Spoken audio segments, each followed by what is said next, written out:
अब तक मैंने असंख्य बलवान वीरों को परास्त किया है, पर मच्छिंद्र नाथ जैसा वीर मुझे नहीं मिला। उन्होंने नाथ जी को आलिंगन दिया और पूछा, आपकी क्या मनोकामना है? नाथ जी ने कहा, मैंने साबरी विद्या साधी है, अतः आप उसका सहयोग दें।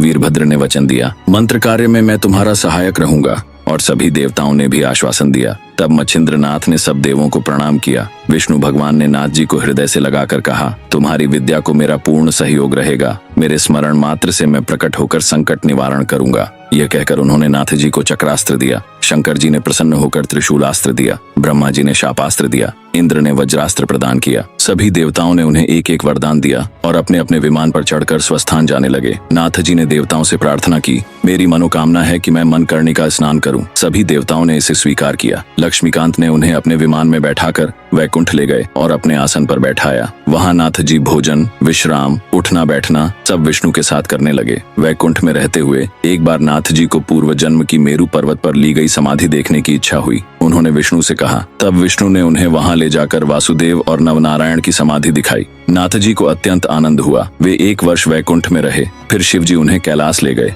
वहां भी 1 वर्ष रहे। फिर इंद्र उन्हें अमरावती ले गए, जहां 3 माह रहे। फिर ब्रह्मदेव के कहने पर नारद जी उन्हें सत्यलोक ले गए, वहां 6 महीने रहे। इसके पश्चात सभी देवताओं ने आग्रह पूर्वक उन्हें अपने अपने लोक में एक एक दिन रोके रखा। इस प्रकार कुल 7 वर्ष वे स्वर्ग में रहकर देवताओं का आतिथ्य स्वीकार करते रहे। फिर देवताओं ने विमानों में बैठाकर अत्यंत आदर से उन्हें मृत्युलोक में भेजा। इसके बाद नाथ जी तीर्थ यात्रा करते हुए केकड़ा देश के वज्रवण पहुंचे। वहां वज्र भगवती का स्थान था। उन्होंने 360 उष्णोदक अर्थात गर्म पानी के कुंड देखे और आश्चर्यचकित हुए। कुंडों के बारे में पूछने पर पुजारियों ने बताया, यहाँ पूर्व काल में वशिष्ठ मुनि ने यज्ञ किया था, तब सभी देव आए थे। उन्होंने स्नान के लिए इन कुंडों की रचना की और उन पर अपने नाम रखे। 12 वर्ष और 12 दिन तक देवता यहीं रहे। यज्ञ पूर्ण होने पर वे चले गए, पर कुंड यहीं रह गए। यह सुनकर नाथ जी ने सोचा कि वे भी नए कुंड बनाए। उन्होंने त्रिशूल से कुंड बनाए और मंत्र जप से उनमें भोगावती का जल उत्पन्न किया। अग्नि मंत्र से उनमें अग्नि ने प्रवेश किया और जल उष्ण हुआ। नाथ जी ने उस नवनिर्मित भोगावती कुंड में स्नान किया और वज्रा देवी के मंदिर में जाकर देवी को भी उस उष्ण जल से स्नान कराया। देवी ने प्रसन्न होकर कहा, रामचंद्र जी ने मुझे यहाँ स्थापित किया था और प्राण प्रतिष्ठा के समय ठंडे जल से स्नान कराया था, परंतु तूने गर्म जल से स्नान कराकर भोगावती यहाँ अक्षय स्थापित की।